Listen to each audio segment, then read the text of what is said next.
जी बेटा, वन से पहला सवाल है, अल्लामा मोहम्मद इकबाल बैतुल मक़दस कब तशरीफ ले गए थे? डॉक्टर अल्लामा मोहम्मद इकबाल बैतुल मक़दस तशरीफ ले गए थे कब?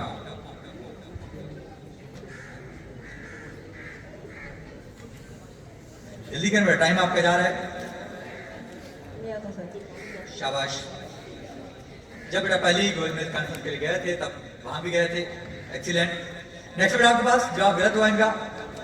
परवाज है दोनों किसी एक जहां में। करगिस का जहां और है शाहीन का जहां। करगिस का जहां और है शाहीन का जहां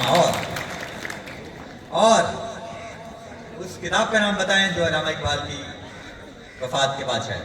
अरमगान हिजाज। अरमगान हिजाज। शाबाश। जी बेटा, टीम 5। मुकाबिरू जब बेदार होती है जवानों में, नजर आती है उनको अपनी मंजिल आसमानों में। आप बताएंगे बेटा, इकबाल की शायरी का तीसरा दौर कब शुरू हुआ? 1924 को।